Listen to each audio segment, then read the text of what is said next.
খা আজান দেয় নাই আর একটু খা যাবে রোজা না যাবে রোজা রাখে নাই না রাখে নাই নিষেধ রাখছো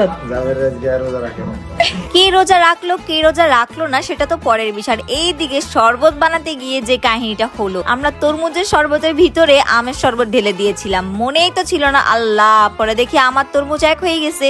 আর বাঙালির ইফতার মানেই তো মুড়ি, মুড়ি ছাড়া কি ইফতারি হয়? আসসালামু আলাইকুম সবাইকে রমজানের অনেক অনেক শুভেচ্ছা। আলহামদুলিল্লাহ আমি আমার পরিবারের সাথে প্রথম রোজাটার ইফতার করতে পারছি, তো তাই আমি কিচেনে চলে আসলাম। কিচেন থেকে আজকে তোমাদের সাথে আমি আমার ব্লগটা শুরু করছি। তো এইদিকে চিকেন ফ্রাই এর জন্য চিকেনটাকে প্রথমে আমরা একটু রান্না করে নিচ্ছি, আর তারপরে হচ্ছে আমরা শরবত বানাতে চলে আসলাম। আমাদের সবসময় আম এবং তরমুজ স্টক করা থাকে, তো তরমুজের দিন তো অলরেডি চলে এসেছে, কিন্তু পাকা আমের দিন কিন্তু এখনো ভালো মতন আসেনি। তো আমরা আম এবং তরমুজের জুস রান্না করে ফেললাম। আর এই দিকে হচ্ছে আমরা তরমুজের জুস এবং আমের জুসগুলোকে এখন সুন্দর করে ছেঁকে ভালো করে গ্লাসের মধ্যে ঢেলে নিব। প্রায় মানে ইফতারের কাছাকাছি টাইমই চলে এসেছে, তো প্রথমে আমরা জুসটাই আগে রেডি করে ফেলছি, কারণ এটা একটা ঝামেলার কাজ।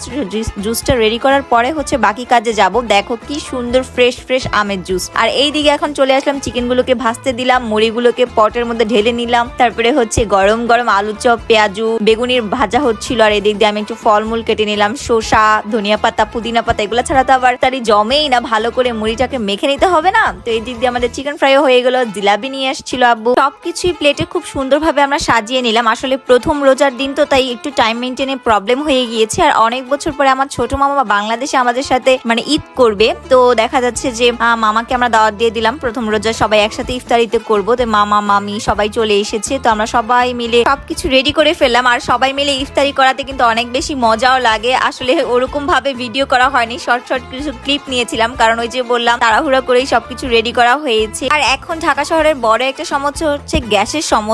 গ্যাস না থাকার কারণে সিলিন্ডারে সবাইকে সবকিছু রান্না করতে হয়, আর যার কারণে এক চুলায় রান্না করতে অনেক বেশি সময় লেগে যায়, তার জন্য অনেকটা দেরি হয়ে গিয়েছিল। তো যাই হোক আলহামদুলিল্লাহ সবকিছু মোটামুটি রেডি করা হয়ে গিয়েছিল, ইফতারি প্রায় কাছাকাছি সময় হয়ে গিয়েছে, সবার প্লেটে সবকিছু তুলে দেওয়া হচ্ছিল। আর সবাই মিলে ইফতারি করার মধ্যে কিন্তু এক অন্যরকম আনন্দ। ভিডিওটা ভালো লাগলে অবশ্যই কমেন্ট করতে ভুলবেন। আসসালামু আলাইকুম।